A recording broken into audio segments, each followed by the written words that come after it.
And now, from Pasadena, it's CCN Sunrise with Sehnita Joshua Mattison, Paulo Alejandria, the Crown City News team, and the CCN Sunrise segment stars. It's time to wake up San Gabriel Valley with CCN Sunrise. Good morning, everybody. There's plenty going on here at CCN Sunrise as usual. A local Pasadena couple are finally home after being falsely accused of killing their daughter and jailed in Qatar. I'm Sehnita Joshua Mattison. And I'm Bob McClure. Today we're also going to make some ice cream. You know, it's not just for breakfast anymore. And it's never too cold to have ice cream. I like the way you think. That's how I do my breakfast too. That's the way to do it. It's good and good for you. Well, we're in the holiday season, Bob. Do you have your decorations up? Yes, they're up in the attic, and they're going to be coming down as soon as my wife yells at me to do it. You haven't gotten the yell yet, huh?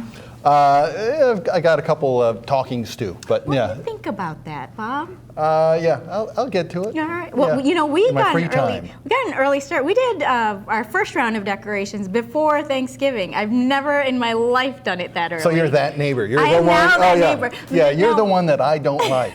Well, don't worry. My outside is like my son was like, "Don't we have any outside decorations?" I'm like, "No, we don't do that. Yeah. It's just inside." But it's kind of fun, you know, if you're gonna put all that effort in. Yeah. Why not do it early and enjoy it?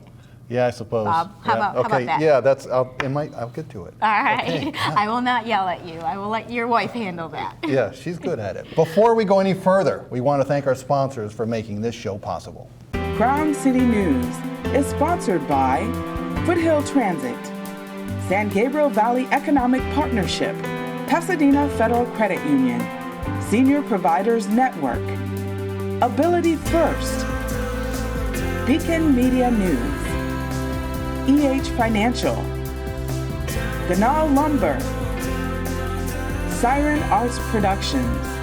Thank you for your support of Crown City News. Now it's time for Crown City News with CCN's Paulo Alejandria. And now, CCN Crown City News. Your news, your neighborhood starts right now. Hi, Sehnita. Hi, Bob. Here's a look at some of the headlines making news right here in the San Gabriel Valley. The rain came down last week, causing traffic jams and some evacuations for people in the San Gabriel Valley. But is it helping the state's drought-stricken condition? The recent downpour had many wondering if the rains could actually spell the end of the severe drought that has plagued California since 2011. Sadly, meteorologists say this week's rains won't put a dent in the drought despite record-breaking rainfall levels. As of November 26th, 80% of California is categorized as either being an extreme or exceptional drought. Since the beginning, areas within Los Angeles County have collected less than half of the average 47 inches expected over a 4-year span. Still, the recent rains may offer a glimmer of hope for drought-weary residents. Some say the recent storm may have been a Pineapple Express, a low-level jet of moist air flowing from Hawaii to California. This type of storm is commonly associated with El Niño winters, which experts say is just the type of winter California needs to work itself out of the drought. Authorities have identified the body of a 61-year-old man found behind the Jackie Robinson Community Center Sunday, November 26th. Authorities say the man was 61-year-old Francis Larry Velasco of Pasadena. They aren't sure how he died yet, but the coroner's office is still investigating. Pasadena police say a security guard found Velasco's unresponsive body while making his rounds at the center around 10 p.m., and that his death was suspicious. Police ask anyone with information on this to call Detective Carolyn Gordon at 626-744-6418. A local Pasadena couple detained in Qatar after officials were accused them of causing the death of their adopted daughter have finally returned to the San Gabriel Valley. It was a long journey home for Matthew and Grace Wong. Matthew was working as an engineer on a project for the 2022 Olympic Games. The couple spent months in jail after accusations that they had starved their adopted daughter Gloria to death. On the website, freemattandgrace.com, a video shows that 8-year-old Gloria had a parasite that caused her to refuse food for days at a time. The child died suddenly, and Qatari prosecutors arrested them right after, saying that the couple had killed her to harvest and sell her organs. The California Innocence Project, who took the Wong's case, noted that there was no evidence to support that claim. The Wongs, an Asian couple, had adopted 3 children, including Gloria from Ethiopia. Cultural misinterpretations from officials in Qatar seemed to have led officials to be suspicious of the interracial family, even after the Huangs were cleared of the charges.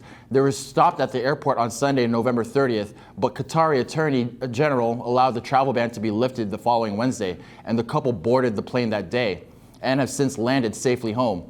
Matthew Wong says that the family never had a chance to grieve for Gloria or provide a proper funeral service for her. It looks like they'll be able to now that the couple is home and reunited with their two other children. That's it for the news this half hour. We'll have more for you coming up in the next half hour. All right, Paul. Well, local small business owner and conservative activist Harris Hall joins us for the Morning Buzz today. First up, protesters have been marching in cities across the nation to call for justice in light of the deaths of unarmed African-American men. First Michael Brown and now Eric Garner. This just seemed like I almost didn't pay attention to this case because it just felt like, oh, it's clear cut. It was the autopsy ruled it as a homicide. Chief Bratton had come out and said, we definitely need to change our policies. It looked like it was an illegal chokehold that has been banned from police policy. So I didn't pay attention to it. I really just did not think it was going to go in this direction. I don't. Right, and the fact that there was video showing the entire altercation seemed to make it a fairly open and shut case. What do you think? Open and shut? Well, I think it's pretty hard for individuals and citizens to second guess a grand jury that spent 2 months interviewing 50 people, and I think there was something like 23 different pieces of evidence submitted. And so, looking at the video, but reading a little bit about it on the internet, I don't think you have as much information as that grand jury did. And this was, a mixed race grand jury. And at some point, you have to kind of let the law play out. If you can't trust the law, then what kind of society do we live in? When only 1% basically of police officers ever make it to trial, I see that as a problem. And the fact is, after the Trayvon Martin case, when I heard one of the jurors, at least get it to trial. Then, at least with Trayvon, it went to trial and people they had to live with it. That there were people who, it was cross-examined. But, listening to one of the Trayvon Martin jury members say, well, I looked at the heart of George Zimmerman. I just know George came from a good place. I have a hard time believing that is a fair trial. Now, I know that's Trayvon, but I think that's what's happening. And these grand jury trials, there is no cross-examination, so why not just send it to the jury, especially when it's so controversial at this point? The prosecutor has to make that decision, and the standard of proof in a grand jury proceeding is actually lower than in a trial. So basically, they conclude, we don't have enough evidence to bring this to trial. You can second guess, career prosecutors, but I don't feel qualified to do that. Well, they're definitely second-guessing in Ferguson, the prosecutor there, and his ties to the police. Yeah, and that certainly has become one of these things where we're getting a lot of media coverage of selective events and certain parts of the case and certain parts of the aftermath. But the fact is, we don't know precisely, as opposed to what we saw in New York, we don't know precisely what happened in that altercation between the two in Ferguson, and so it was really hard to say. Well, I'd say there's a big difference in Ferguson in that the grand jury proceedings were released in full. Legal scholars have said this was about as fair a proceeding as anyone could have asked for. But when you look at the witnesses, there is some controversy. Mm-hmm. Some say, he did have his hands up, some say not. So take it to the jury. Yeah, and that's what I don't almost all of the witnesses in the grand jury proceeding were African American too. And there was a conflicting testimony. In that particular case, what we do know is that he had just robbed a convenience store, he was carrying drugs, he was high on drugs, he went for the police officer's gun. You hear about these cases, and what makes me sad is, what about the cases where, and there was one just recently, where a police officer's gun was used against him and killed him? There's no protest for that. Because police officers are held to a different level than common criminals. There has to be some accountability, and the problem here is there's no accountability that we're not seeing. But we do have to move on to the next topic, which, Harris, I think you'll like as a small business owner. Some restaurants have already started asking restaurant goers to chip in towards employee health benefits. Now, a Silver Lake restaurant is adding a tip line for kitchen staff. What's next? I just feel like I have to pay for everyone's salaries, and as a restaurant goer, after a while, where's our edge? Like, why am I just gonna keep going to a restaurant? Why not just stay home if I'm paying every single person? Yeah, well, there's clearly a disparity between the way frontline service waiters are paid and people in the back. But again, as a libertarian, I feel this is something that restaurant owners can handle on their own, and employees can negotiate and go to other restaurants. I don't have a problem with adding a service charge, like I know some restaurants have done in the Bay Area in lieu of tipping. It doesn't bother me. I think if we look at the total cost, investors or shoppers or consumers can go wherever they want. They can pay what they want, and I think the restaurants will eventually figure out the best model to compensate frontline and the back office staff, as well as keep the consumers coming back at a price that is the all-in price is reasonable relative to other and there's an underlying issue, as I understand it, on this, which is new minimum wages in these various jurisdictions. I'm not a big fan of the minimum wage. Most economists will tell you, the main result is to create more teenage minority unemployment. You can't. Anytime you have an artificial cost ceiling put in, you're going to get unintended consequences. But if restaurants are running a business where they have a business model where they can't afford to pay their employees a living wage, then don't they need to rethink if they should be in business or not? That's what I'm wondering. Well, a living wage is kind of a loaded term. Well, we're either going to pay for it in the tip line, or I guess we're going to pay for it in other benefits, public benefits that they're going to get because they're not making enough. Healthcare costs, all of that. I'm not sure I accept that. Well, we are going to choice. have you back, and we're going to keep talking about lots more issues. Thanks for being here, Harris. So thanks for having me. A local pastor loses his job and decides to go a year without God. The discoveries Ryan Bell made along the journey and where he's at now, next.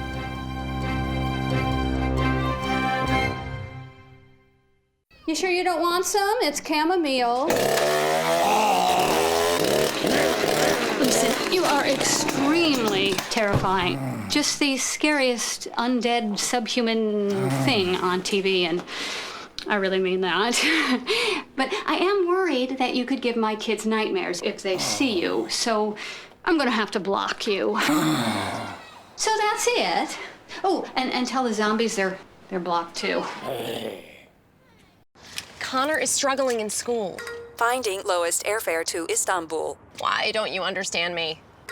I do. This is what it feels like for kids with learning and attention issues. Redirecting to understood.org.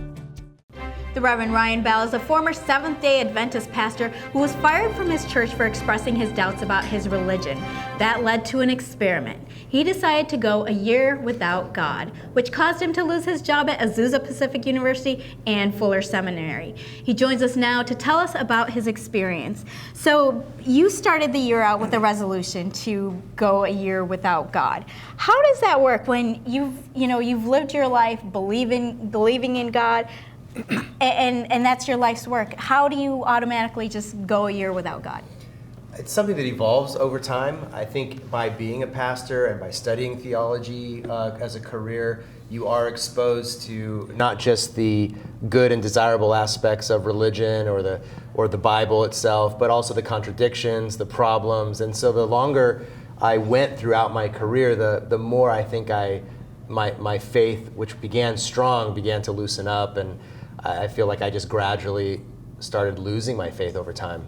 Did you find you ran into some difficulty with your peers in openly questioning or just asking questions? Is this true? Do these gospels make sense? Do these things add up? Absolutely. I mean, I came from a fairly conservative denomination, which is pretty certain about most things that they teach. There isn't a lot of room for doubt and questions, and so I found myself questioning things, and it didn't put me in the very, very good graces with my colleagues, but also my superiors in the church.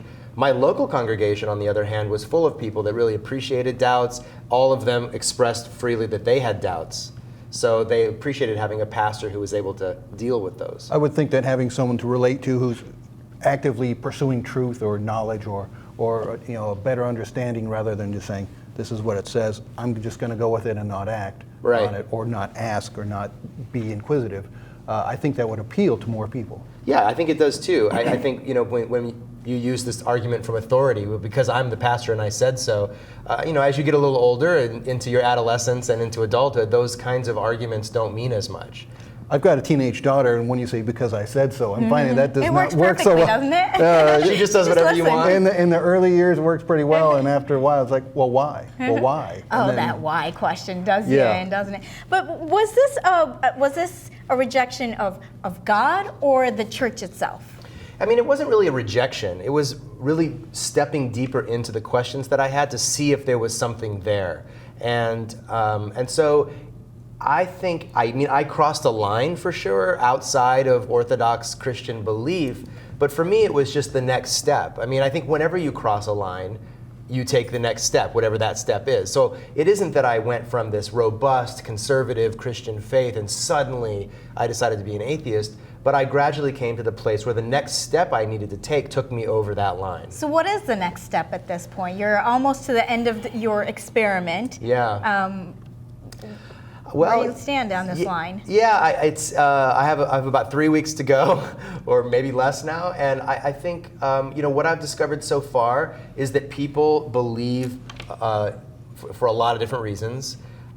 People tend to find what they're looking for. They call that confirmation bias. So when you expect to find something, you tend to compile the evidence that you need to make that point. And that's in politics, religion, sure, finances. Anyway. Yeah. Right, But right. if you're a gambling man, doesn't it just make sense to bet on God? Because if you're right, you get saved. If you're wrong, you're going to hell. So why not believe, right? That's called Pascal's wager. Yes. And so Blaise Pascal kind of proposed this very thing. My response to that is that if there is a God, I like to say, if there's a God, she's not going to be tricked by that. I mean, that's almost like saying that you could dupe God into thinking that you're being sincere when you're just playing the odds. Okay. Well, we have a lot more questions for you, so we're going to have to bring you back in the new year and decide where you stood with your experiment. I would love to do that. Thank you so much. Thanks so much for being here. In the Your Home segment next, Lee Cuellar tells you why the holidays are a good time to sell. That's up next.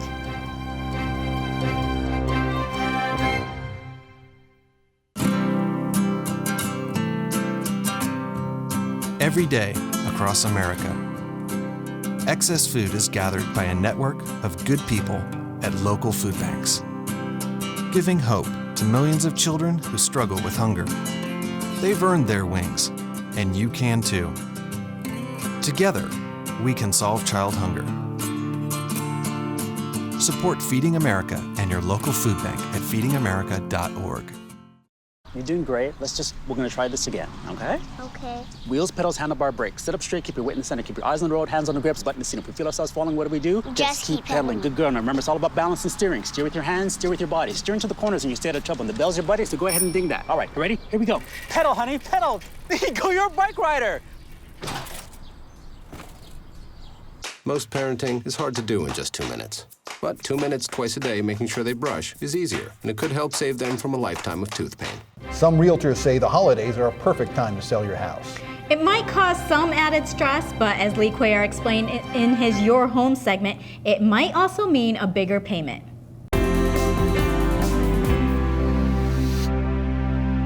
Here are my top 5 reasons to sell your home during the holidays. No, I haven't had too much eggnog. Yes, I understand that the holidays can be a busy and stressful time for many people. The thought of putting your house on the market during this time period can be daunting. However, there are a lot of very good reasons for listing your home for sale during the holidays. Most people, home buyers included, are happy during the holidays. Happy home buyers who need to move are attracted to homes that are warmly decorated and inviting.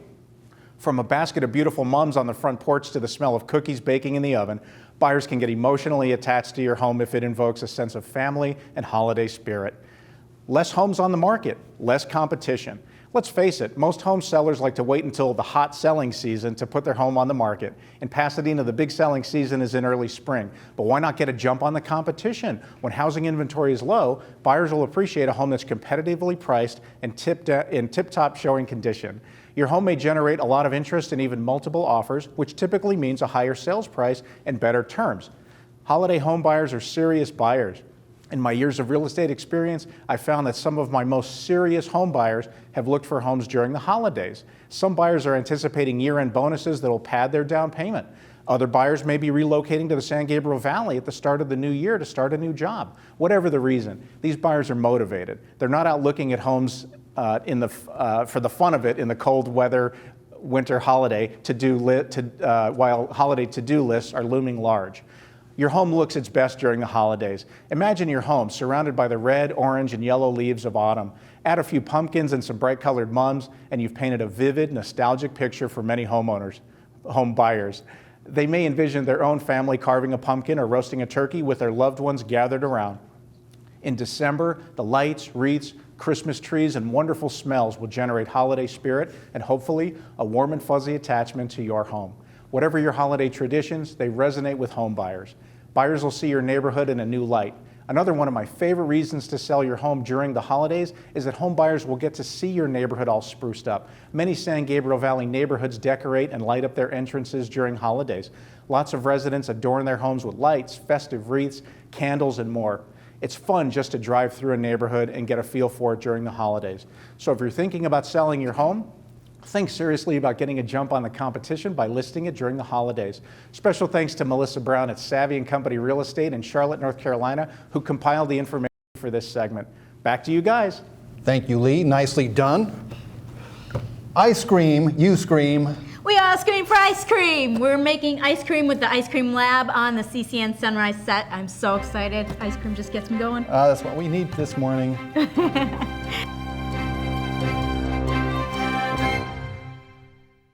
Right, mi cariño. So like I said, everything I learned about cooking, I learned from Grandma's empanadas. Shall we go again? Yep. Mix the beef with the onions with the peppers with the paprika with the garlic with the oregano with the cumin. Got it? Got it. Throw in the olives, stir, season, stir again, pour out the flour, roll out the dough, make a circle, drop in a fistful of filling, fold over, press down, and ta-da! Most parenting is hard to do in just 2 minutes. But 2 minutes twice a day making sure they brush is easier, and it could help save them from a lifetime of tooth pain. How can I help my daughter with her reading? Searching for help with Dachshund Reading. Why do you not get me? I do. This is what it feels like for kids with learning and attention issues. Redirecting to understood.org.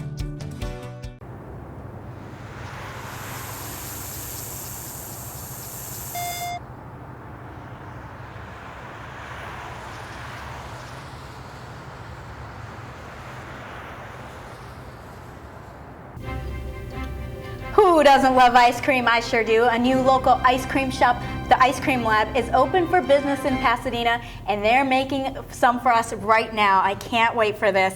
We have owner Joseph Lifshutz and General Manager Alejandra Lopez. And I hear we've got liquid nitrogen involved in making this ice cream. Yeah. So we're gonna make some ice cream. Don't get too excited there, Bob.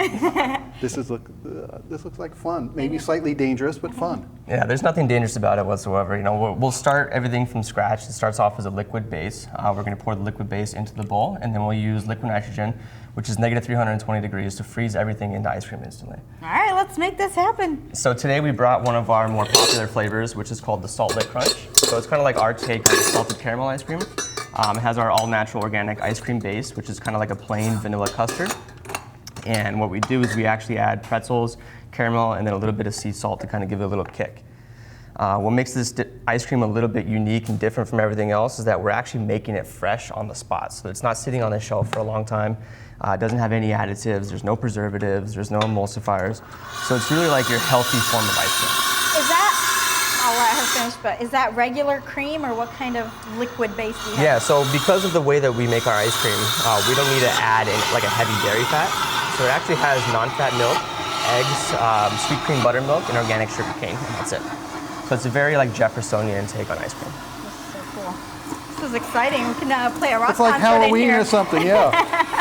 So this is the liquid nitrogen. It's kind of like oil and water in the bowl.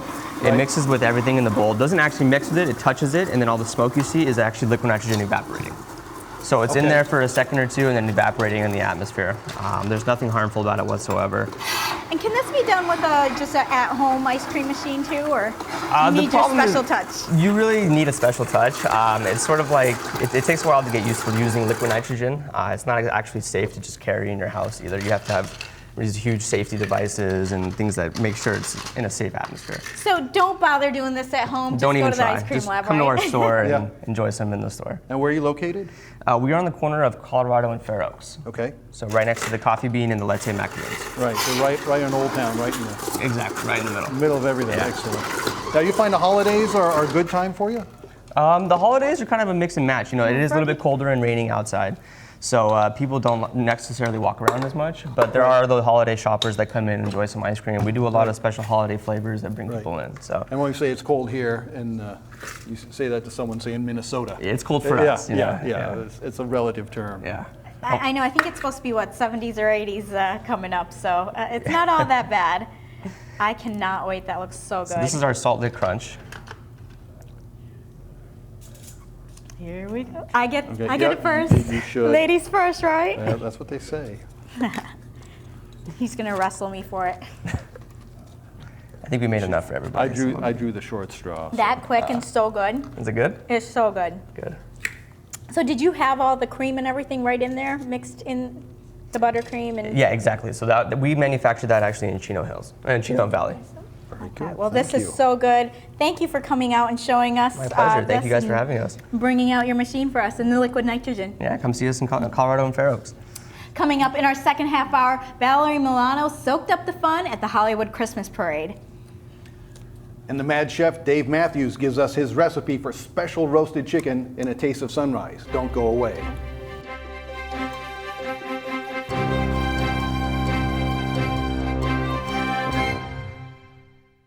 Hi everybody, I'm Bo Capri Divine. Here are some fun free things for kids to do in the San Gabriel Valley for the week of December 8, 2014. At Roman's Bookstore, kids can join Santa on Saturday, December 13th at 11 a.m. for Santa's Workshop Craft Fun. At the Norton Simon Museum, kids 18 and under can always get in free. College students can get in free with an ID. At the Bunny Museum, kids ages 4 and under can get in free, but you have to call and make an appointment. While kids can get in free at these events, grown-ups usually have to pay. Also, dates and times might change, so be sure to call ahead. If you know of anything free and fun for kids happening in the San Gabriel Valley, tell me about it at kidstuff@crowncitynews.com. Thank you. Goodbye for now. You're doing great. We're gonna try this again, okay? Okay. Wheels, pedals, handlebar, brakes. Sit up straight, keep your weight in the center, keep your eyes on the road, hands on the grips, button the seat. If we feel ourselves falling, what do? Just keep pedaling. Good girl. Now remember, it's all about balance and steering. Steer with your hands, steer with your body. Steer into the corners and you stay out of trouble. And the bell's your buddy, so go ahead and ding that. All right, you ready? Here we go. Pedal, honey, pedal. There you go, you're a bike rider. Most parenting is hard to do in just 2 minutes. But 2 minutes twice a day making sure they brush is easier, and it could help save them from a lifetime of tooth pain. I wish I was in school. If only I had a math test today. I'll stay after class. I'll clean the chalkboard. I wish I was in school. School ends, but free lunches for your kids don't have to. Find your local food bank at feedingamerica.org/summer meals for help. And now, from Pasadena, it's CCN Sunrise with Sehnita Joshua Mattison, Paulo Alejandria, the Crown City News team, and the CCN Sunrise segment stars. It's time to wake up, San Gabriel Valley, with CCN Sunrise. We're back with our second half hour of CCN Sunrise. Coming up 2 years after his death, and the report on the Kendrick McDade shooting has still not been released. We'll discuss that in the Morning Buzz. I'm Sehnita Joshua Mattison. And I'm Bob McClure. Also, the Mad Chef Dave Matthews is making his perfect roasted chicken, although I'm not sure he's going to be able to beat the ice cream. I know, I did bring out my ice cream. But I was noticing there are cities in this country who actually have gas under $2. I don't believe it. Is this possible? Not in this country. What's happening here? Impossible. I don't believe it. I think OPEC is keeping the production flowing, and they've got a grudge against Russia. And Who doesn't? Join the list, huh? yeah, there's quite a list. I think that's the big issue there. I think more supply, consistent demand, prices go down. And supply from the U.S. I mean, there's a lot of exporting. I mean, we're really growing in Yeah, exports. we're producing more, and in addition, we're trying to make a serious venture into alternative fuel sources. Tesla, things of that sort have really become all the rage. So I think all those factors thrown in together kind of pushing prices down. Do you think we'll see under $2 here in California? I don't think so. I hope we do. Then we can take that road trip. Yeah, exactly. All right, and now Paulo Alejandro with the news. And now, CCN, Crown City News. Your news, your neighborhood starts right now. Hi, Sehnita. Hi, Bob. Here's a look at some of the headlines making news right here in the San Gabriel Valley. A program feeding the hungry in Pasadena just crossed a major milestone. The Pasadena Hot Meal program, founded by Pasadena's Robin Salzer and Walter Jackson, celebrates 50,000 meals served on its 4th anniversary. Dozens came out to enjoy the rolls, hot dogs, chicken, macaroni and cheese, sausage, potatoes, veggies, and dessert. The program takes place every Wednesday evening from 5 to 7 p.m. at the Jackie Robinson Center on Fair Oaks Avenue in Pasadena. Anyone looking for a hot meal is invited to go and eat. The milestone celebration includes a gift certificate giveaways and a presentation of plaques to faithful volunteers. Salzer, the owner of Robin's Woodfire Barbecue in Pasadena, says for many of us, our worst day is often nothing compared to what some others go through. And because of that, he felt he needed to give back in this way. Absolutely, we're ecstatic. I mean, people thought this program would last 4 months, and here we are celebrating 4 years and 50,000 meals. If you think about it, that's more than half of the Rose Bowl being filled. If you look at it that way, it's like, wow, that's pretty cool. Salzer says the program has been so successful, it's now expanding to Thursday evenings at Villa Park Community Center as well. For anyone interested in getting experience as a pipe fitter in the city of Pasadena's Glenarm Repowering Project, now is your chance. The city of Pasadena approved the $127 million project to demolish and rebuild its Glenarm power plant. Officials say the upgrade will improve energy efficiency, reduce emissions, and improve reliability. On Wednesday, December 10th, the city of Pasadena will host an apprenticeship recruitment at City Hall for 2 pipe fitter apprenticeship training programs. The recruitment is hosted through the city's Pasadena First Buy a Local initiative, with the project contract agreement calling for 25% of the payroll going to Pasadena residents. As of early October, Pasadena residents accounted for 32.5% of the reported payroll for the project to date. The recruitment event takes place in the Grand Conference Room at City Hall. Attendees can get their parking validated when parked at the Paseo Colorado Garage Park at 300 East Colorado Boulevard. For more information about the event, visit their website at pwpweb.com/GT5. You can also get application information by calling 310-323-4475. Can you find all the information you need about the city of Pasadena on their website? The City Center for Digital Government thinks so. It ranked Pasadena as one of the top 10 digital cities in its annual survey. Pasadena came in 8th for cities with populations between 215,000 through 249,999 residents. The survey's focus on transparency, open government, and data and mobile applications aligns directly with the city's digital strategy. Chief Information Officer Philip Leclerc says the award is a great honor and an outstanding achievement for the city. The Center for Digital Government is a national research and advisory institute on information technology policies and best practices in state and local government. The city of Los Angeles came in first for the largest cities with populations above 250,000. That's it for the news. Sehnita and Bob, back to you. Thanks, Paul. Well, Harris Hall is back for the Morning Buzz after news broke that Ferguson police officer Darren Wilson would not be indicted for the shooting death of Michael Brown. Protesters have been marching through the streets with their hands up, indicating their support of the scenario that Michael Brown had his hands up in surrender when he was shot. People like Megyn Kelly say protesters are recreating a scenario that doesn't match grand jury testimony. Some wonder why protesters are even marching in the streets and question what they are trying to accomplish. Are protesters' demands so unclear? I guess what I don't understand what's so unclear is this is much bigger than just Michael Brown and just Eric Garner or just Trayvon Martin. I mean, there are African Americans who are wealthy, who are fearful for their kids and their sons, that any little thing, any interaction with the police could lead to death and there will be no accountability. That's what they're marching in the streets for. Yeah, and I think in some ways it's a well-founded fear. I mean, you have a legacy of police interactions with the African American community that have been horrendous, going back to Bull Connor and the way black suspects were handed to white mobs in Reconstruction, early 1900s. Now, most of those incidents happened late 1800s, early 1900s, some as late as 1960s, 1970s. We're a long way from the 1970s. One thing I find in common about all these incidents is you have suspects resisting arrest. I think generally people who comply with police orders don't get shot. The video actually shows, the guy who was in a chokehold was resisting arrest. That doesn't justify, killing him, but I think that has to be taken into the equation. Finally, one solution I've seen proposed, which makes all kinds of sense, is officers wearing cameras. And a lot of officers support this because they feel it vindicates their version of the story.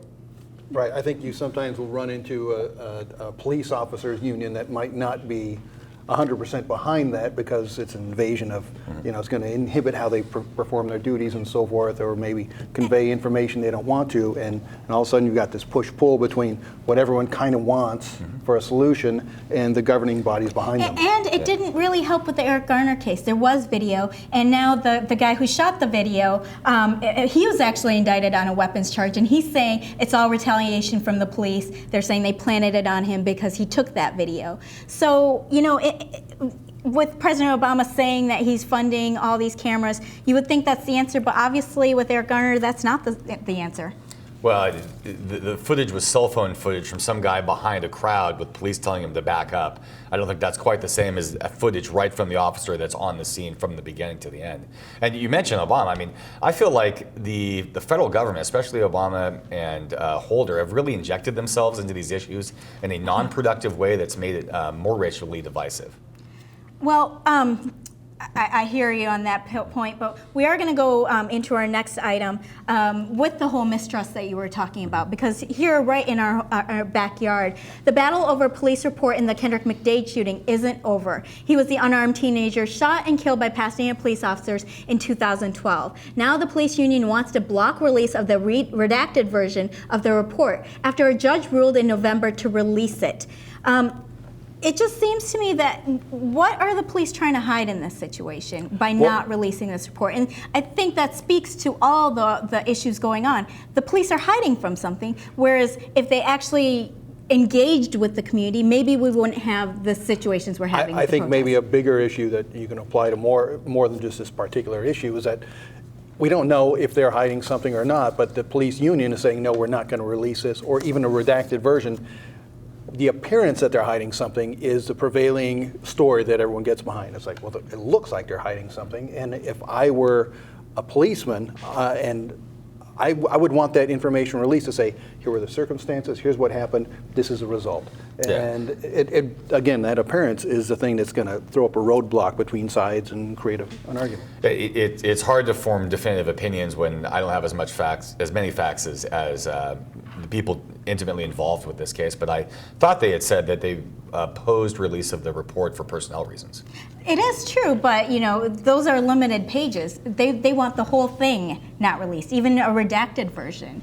And this speaks to the fact that people just feel that the police aren't being held accountable. And that's right in our backyard. But I will say, in this situation, I believe why we didn't have the protests and the riot, even though this has been going on for 2 years, people are very heated, but I feel like the police have actually done their community engagement in interacting with the community. And that's why you don't see the protests that are going on in the rest of the country. And the rest of the country has some work to do, especially in cities like Ferguson. Well, Harris, thank you for coming here and being a part of this. We are going to have you back again because you're a friend of the show, and we love having you here. Thanks a lot.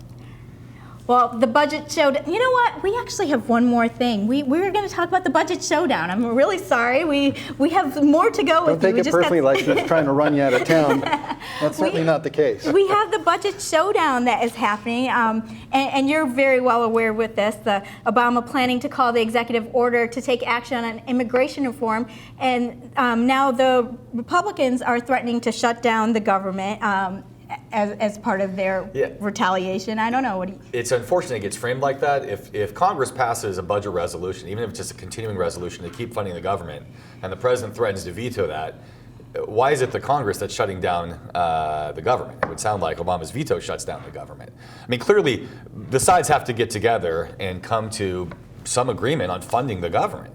And I know Republicans, after their last experience, do not want to get blamed, and they know they're liable to get blamed if the government shuts down, regardless of the facts on the ground. Well, the sides also have to come together to actually come up with a proposal. So if you don't like the executive order, then come up with a bill. You know, you don't come up with a bill for health care, but you don't like what's instituted. You don't like a call for a budget, but you're not putting together something that is. I think the proposal that's been put forward is to fund most of the government through the fiscal year next September, and that the part of the government that's implementing this executive order would only be funded through March, when Republicans will have much larger majorities after the recent election. But Bob, what do you think? I mean, is this just playing games? Yeah, well, it's politics as usual. You've got both sides saying, well, you do this, no, it's your fault, no, it's your fault. And the fact is, I don't know that either party, the core of either party, is looking for a solution to the problem. In this case, it's the immigration bill, but that's being used as kind of like the whipping boy for the real issue. Is like, we want to win. No, we want to win. Well, what happened to the golden child? Marco Rubio was going to, come up with a bill that was going to be bipartisan. I mean, why can't they just put together a bill versus the calls for dictator or emperor? I mean, Bush had used his executive powers, and no one was shouting Emperor Bush then. Well, I think this is on a different scale, and this is a different specifics. But it really, there's many people who feel this is a real attack on the Constitution. When the president goes out and says, "I changed the law," I mean, that may have been a Freudian slip, but that's not his job. His job is to, when Congress passes a law, he signs it into law. And he cannot unilaterally change the law. So I think there's a lot of credence to this. And I don't think that the response to immigration has to be, omnibus, comprehensive. I think we can pass individual bills that can get bipartisan agreement, such as strengthening the border. Let's make it happen. We'll see. Yeah, both of you, make it happen. Well, Harris, I know you can make it happen. But now we are finally done, and we will have you on again. Thank you. Thanks for being here. Well, very soggy Hollywood Christmas parade didn't stop celebrities' excitement over CCN surprise, apparently, and it still brought out thousands from around the world. Valerie Milano tells us all about it in the CCN Sunrise Entertainment Report next.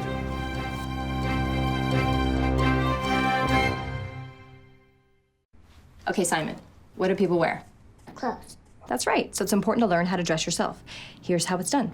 Shirt, underwear, pants, socks, shoes. Underwear, always first, name tag on the back. Then pants and shirt. Go ahead and put this on. Now with the shirt, you want to make sure the first button's right, or you have to start all over again, okay? Socks left on left, right on right. Tying the shoes, we're going to take the laces, we're going to cross them over, we're going to turn around where the bunny goes down in the hole, pull it tight, and bunny ears. Got it? Most parenting is hard to do in just 2 minutes. But 2 minutes twice a day making sure they brush is easier, and it could help save them from a lifetime of tooth pain.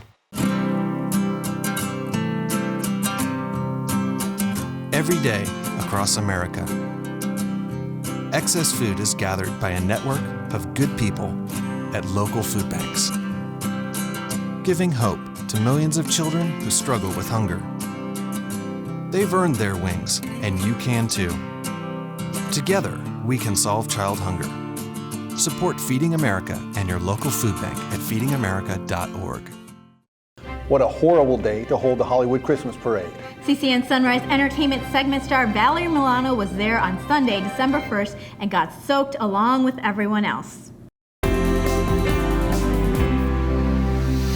Hi, Bob and Sehnita. Hi, everybody. Yes, soggy at the event, but it was fun. It was an unusual Hollywood Christmas parade, I'll tell you that. It started out pretty nice, although a little cold. Then the rain came down, almost drowning the poor Cat in the Hat. But that didn't stop 10,000 participants, including bands, balloons, and floats, or more than 1 million spectators from coming out anyway. They got to see movie cars, and even our Mayor Garcetti said hello to the crowds. Behind the scenes, producers were working on getting celebrities and rock stars like Ann and Nancy Wilson of Heart ready to go for the interviews on the red carpet. There were all kinds of creatures to be found, but in the end, the humans stole the show. Children are on all together. Blackish! Are you having a good time so far? Yes. Are you in a parade? That my very first one too. Right. I I've been in a parade, but not this is way bigger, like, especially Stevie Wonder being the Grand Marshal, that's the best. Oh, Earth, Wind, and Fire? Yeah. Philip Bailey is my uncle, so I'm excited to see him again. This is Hallmark's Countdown to Christmas. This is our time of year. Yeah. So our shows are always packed with wonderful traditions and really great guests talking about what the holiday means to them. We see a lot of Hallmark stars that are in the movies that they've got coming out, so they're all here. We know everybody. I know, it's fun. That's so great. Curtis Williams, Robert Koolbaum, George Brown. And the name of your band is all in unison. Yeah, Cool in the Gang. We performed last night in Hong Kong. We were in Hong Kong. We just got back. Are you exhausted? No, this is exhilarating. Yeah, it's going to be We awesome. need the rain. California needs the rain. But the parade will be fine. It'll clear and then we can go. What's the pen you got on there, Eric? It says believe. It's Santa Claus. It's He got Santa. that in the first year. This was 7 years ago. I got this here, and I wear it every Christmas. It says believe in Santa. We do. All Thank you right. so much. I'm thrilled that you've made it so English today. My first Hollywood parade, and it's English. So tell us, what are you going to do for the holiday season? What am I going to do for that? Enjoy them, stay safe, and try to stay dry. Fans across the country can relive all the festivities when the 83rd Annual Christmas Parade airs December 10th on the Hallmark Channel, as well as December 19th on KTLA in Los Angeles. And as always, you can catch more entertainment news on crowncitynews.com and my website, thehollywoodtimes.net. Back to you. Thank you, Valerie. And actually, that was November 30th, not December 1st. So we'll blame that one on Sehnita. Getting our calendar straight there. What do you do when a parent starts hoarding as they get older and try to hang on to memories? Mary Winters has some tips in the Senior Solutions segment next.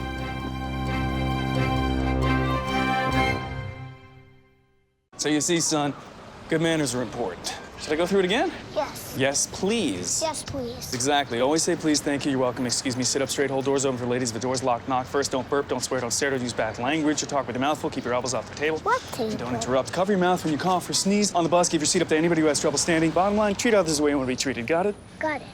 Good talk. Most parenting is hard to do in just 2 minutes. But 2 minutes twice a day making sure they brush is easier, and it could help save them from a lifetime of tooth pain. How can I help my daughter with her reading? Searching for help with Dachshund Reading. Why do you not get me? I do. This is what it feels like for kids with learning and attention issues. Redirecting to understood.org. Many people have collections or hold on to items for sentimental reasons. I certainly do. I know people who do. But for some, they get buried in their things, which can happen to many seniors trying to hold on to things that could define their life. Mary Winters is here with Senior Hoarding. In this Senior Solutions segment, Mary, do some people have a hard time letting go of things because it feels like they're having to let go of their life? Yeah, there's a lot psychologically based within that whole issue of hoarding. So let me describe a little bit about that. Hoarding may start with these issues, or people may start with hoarding in middle age, but they could start hoarding as they get older because of this fear of loss. A true hoarder cannot be diagnosed by the stuff that they have, but by the desire to acquire belongings, the urges to save those things, and the inability to discard items. My friend Barbara Massey, she's retired now, worked for LA County Mental Health. She came across hoarding as an issue on a regular basis where code enforcement may have had red tagged a house, and the neighbors were complaining of the amounts of trash, odors, or vermin that they were dealing with next to them. And so what they were doing to manage these things was they went in and realized this is truly a problem, and they created a hoarding scale. And the scale is defined from 1 to 5. So number 1 is a normal home environment. You could tell people live in this home. Number 2 requires an organizer or a housekeeper to come in and clean because they just cannot stay organized. Number 3 scale on the scale is where the rubber hits the road and really they need help. And so professionally trained organizer and mental health professionals are really required to support this individual with this process. On the level of 4, the scale would add crime scene cleaners. It's horrific, overdone, trash everywhere. You may have animal control involved, handyman or contractors. And then when it's 5, it's really not at all livable. You wonder where they're sleeping. And it adds additional professionals with zoning, law enforcement, the fire department. And at some point, oftentimes myself as a geriatric care manager, we come in and it's very possible we need to put them in the hospital or place them to coordinate any kind of resources they need to get them to medical attention and move them to a safe location until matters with their home can be figured out. The additional concerns we have with seniors in these situations is that they may lack the insight that they are putting themselves in harm's way. Memory loss and can add to their confusion, and medication and personal hygiene are often neglected. And we see these seniors using emergency medical services more often, and they're often more depressed and not able to mask their hoarding as easily as people outside, or to people outside in the community as a middle-aged hoarder would. So if you're worried about someone who is a hoarder, you know that they're a hoarder, you can call Genesis. It's a very special program dealing with this issue. So get your pens out and I'll give you the number.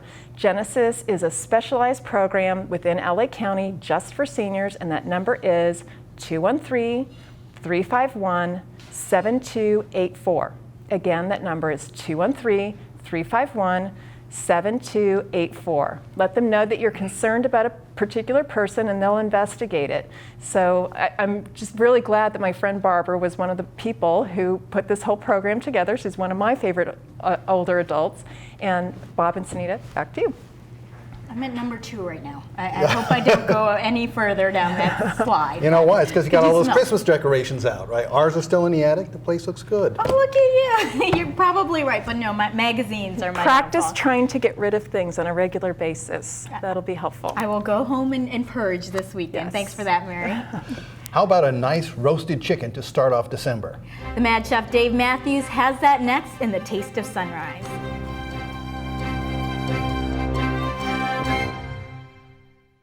Jimmy can't sing, and Tommy can't dance, so we're gonna put some ants in their pants. Aww. Kids will spend 22 minutes watching us, the super duper party troopers, sing about ants in their pants. Isn't that funny? Ants in their pants, they've got ants in their pants, they've got ants in their pants. Brushing for 2 minutes now can save your child from severe tooth pain later.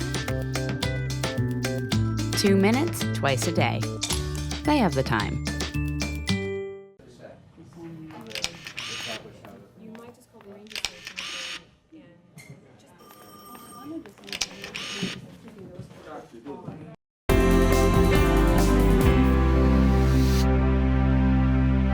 Just in time for holiday get-togethers, the Mad Chef Dave Matthews is making his perfect roasted chicken. Well, okay, guys, so the holidays are here. The chickens are incredibly inexpensive right now, and you really can make a affordable meal for under $10. So today I made a roast chicken, and I'm going to teach you how to deglaze a pan. And then I discovered a really amazing product.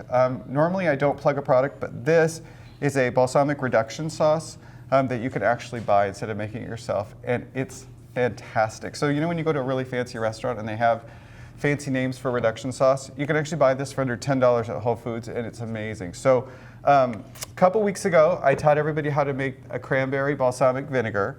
So I let this rest for a month, and I made a wheat berry salad with it. So you're gonna enjoy this today. So did you like age it? I aged it, and look how beautiful that color is. We did it with a white balsamic, and it's fantastic. So we have that going. What I'm gonna have you do is I'm gonna have you start chopping up some of this parsley. If you would be so kind. I don't have to keep you busy. Got Little that? hands are devil's playground. All right, so. Put your legs together, Miss Chicken. I know, hello. So what you want to do basically, this roast chicken, 99 cents a He's pound. doing some work over For a there. whole chicken. So let me show you a Getting to real work. trick with Oh, when now you got to do show it. me how to do it. Yes, because you don't want to bruise your. You want to do long strokes. You can bruise parsley? You can bruise parsley, and what happens is when you know I'm so you've bruised the insensitive. parsley, Yes. your cutting board's going to turn green. And we Oh, don't want really? it to turn green. We want it to stay beautiful. We want the oils to remain in so that it will release the flavors into your food. Be gentle with it. So yeah, Look how well I'm doing this. Cilantro instead of parsley? You can use anything you like. Thank you. I like that answer. Tarragon is really wonderful. You can use sage. You can really use anything. All right, so here's Mr. Roast Chicken. Let me put this on here real quick. So we got Mr. Roast Chicken here. So the really important thing when you're making a roast chicken is what's called the souk. So inside of the pan, you're going to see all of these bits and pieces, these brown bits and pieces. So what I do is while this pan is still hot, you want to do something called deglazing. So what you want to do while it's hot is to put it on a burner, and you can either use some white wine, you can use water, you can use red wine, and you want to get all these little bits and pieces. I thought it had to be wine, but you could actually use water? You can actually use water if you wanted to do deglaze. The wine over this way and yeah, water don't over waste here. it. Exactly. Well, you know, the thing is that you can use an inexpensive bottle of wine, or you can buy a more expensive bottle, and the results will be almost the same. More expensive wine, the flavor profiles will be a little different than a really like a boxed wine. But I thought you could do cheaper the better. No. Well, I just learned that if you use a more expensive wine, the flavors will be a little bit different. So what you want to do is you want to get all these brown pieces out of here. So basically what you would do is just deglaze it, and then you want to simmer it until it really starts to thicken. And then you're going to have some of the oils from the chicken, and what you'll do is you're going to degrease it. So you can either take a skimmer or you can take a paper towel and blot it to get all of the fat off of it. Now, does the fat add any extra flavor to it or not really? No, not really. So you just It's what's going to add the flavor are all those little brown bits that are in this pan, and that's really the secret to a really great sauce. It's amazing. I could have told you that. That's right, you could have. All right, so let's get this going here. So we've got your wheatberry salad. Look how perfectly shaped that is. Do that. So it's like it came out of a cat food can. Oh gosh, now it tastes. I didn't say it tastes that way. I'm just saying it looks that way. Thanks for that added description. Just trying to help. It's all about the presentation. Okay, so would you like white, dark meat? What would you like? I'm a dark meat girl. You are? Okay. If you couldn't tell. You're so funny. Okay, so chicken, when you're cooking it, you want to get it up to 165 degrees.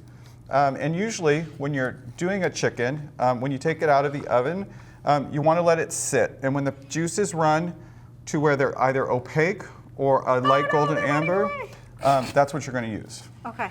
So if they run away, you have not cooked to 160 degrees. You have not. So if you see any kind of redness, you do not want to eat that chicken. 165 degrees is where it's safe. Or if you hear squawking. Yeah, if it's still walking, you're all set. Okay, so no clucks here. This here going. All right, I cannot wait to, because this smells so good. It's so delicious. So I'll just take throw that them whole on here. amount. There you go. I'm going to give you a breast because I know you're a breast man. How did you know? I'm not going to respond to that. I'm not going to respond to that either. Let the record show. Okay, guys, so try that and see what you think. And does this have the vinaigrette on it? Yes, the wheatberry salad has a vinaigrette. Okay, I'm going to need a little help with this. Here, you want to borrow my knife? Oh, it's good. Got it? Here. Yeah, I use a chef's knife for... Yeah, well, you know. It's just like I make it home. Isn't it great? Yeah. Oh, what we forgot was the reduction sauce. Let me just... Oh my gosh, I was going to say. Drizzle of it. So well. They even have this at Taco Bell. This.